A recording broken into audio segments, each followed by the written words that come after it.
Star Wars The Rise of Skywalker is set to introduce many different revelations that will lead to saga-wide implications in this story by writer and director J.J. Abrams and Chris Terrio, as well as creator George Lucas. This is Mike Zero. Make sure to subscribe if you're new to the channel for future Star Wars content. Now, what's really exciting about Episode 9 is that we do know that this film, at the end of the day, is going to be, well, a revelation film. It's going to have many different twists and turns that will lead to many different changes within the Skywalker saga that's really going to take fans by surprise. And like I've always said before in the past, that really is a big risk by Disney and Lucasfilm, JJ, and even George Lucas, because it's all a matter of how it's going to be executed and organized on the big screen, and how it's going to resonate with Star Wars fans. Now, moving on from all of this, these past couple of weeks or so, we've been learning a whole lot more about this film, and when it all comes down to one of the concept art descriptions, this is where things begin to get very exciting for Episode 9. Now, specifically, what's really intriguing about all of this is that shot descriptions consisting of a sequence based in the third act of the film, where it's explained that both Rey and Kylo Ren are standing next to each other, where they are surrounded by blue light, where both Rey and Kylo Ren appear to be confused. It's described to be a sequence in which Rey and Kylo are brought into the netherworld of the Force by Luke Skywalker's Force Ghost.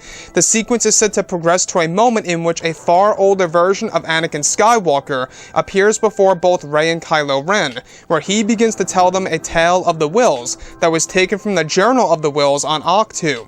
It's said that Anakin would often teach Luke the lessons of the Wills many years after Episode 6, Return of the Jedi, and then Anakin gives a complex lesson to Rey and Kylo about the dark and the light, both good and evil, and everything that comes in between.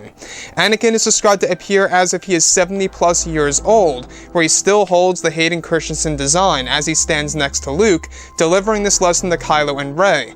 One of the sequences is even said to involve a moment in which Anakin unveils that one of the Wills were directly responsible for creating the Chosen One prophecy, and that Anakin acknowledges that this was once geared toward him. So let's go over a couple of parts about this. Now, Episode 9 really is going to be a film that's going to be, well, a game changer.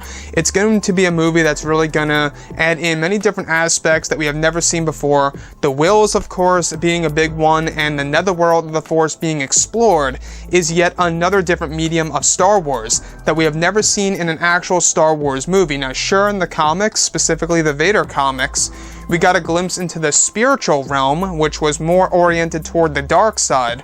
Wasn't necessarily the netherworld where the Force ghosts go, but Vader went there, and we actually saw that in the last comic issue of Vader last year of 2018.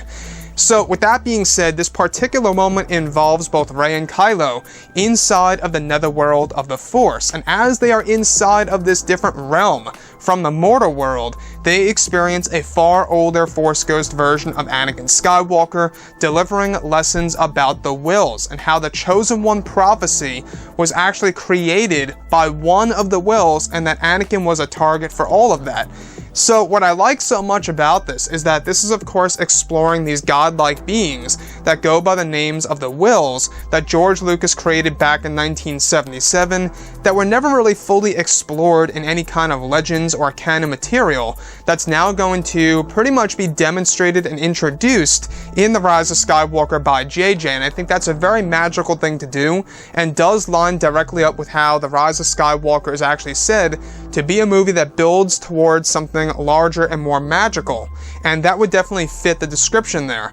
So the Wills, these godlike beings, how Anakin is talking about them to both Rey and Kylo Ren, giving them a lesson about the dark, the light, good and evil, and everything in between, is a very interesting lesson, I gotta say. I mean, when we think about Star Wars, right, it's all about the mythology, really. It's all about good and evil, the magical forces of the dark and the light, as Han Solo would say. That's what I love about that side of Star Wars. Yes, I love the wars. Yes, I love the adventures that they go on, but there's something about the Jedi lore and the Force lore that really just captures my attention. So with that being said, with Episode 9 being such an important film by Disney and Lucasfilm, you can really tell how they are trying their very hardest to course correct the sequel trilogy in order to really make things right after The Last Jedi backlash. You know, a lot of people did not like that film, and I myself had a lot of issues with that movie, and I am just crossing my fingers now that J.J. Abrams is going to be able to knock this movie out of the park. Since this film does determine the future of the Star Wars franchise and where the new trilogy will stand, as well as other projects, You know, it really is a big deal to Disney and Lucasfilm. They really do have to get this movie done correctly. And that's also not to mention that they have to get the marketing done correctly as well for Episode 9. So Anakin Skywalker really is the true face of the Star Wars franchise, not just because of who he becomes, also known as Darth Vader, but because of how he redeems himself, how he saves his son Luke. If it weren't for him saving Luke, we wouldn't even have Luke Skywalker living past Episode 6, and so on and so forth.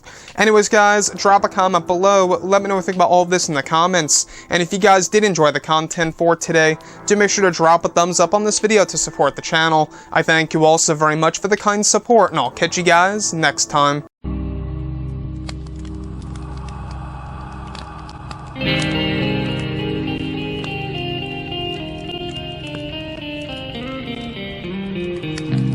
Gun in hand, we are alone again. No, I'm not the one from night to moon.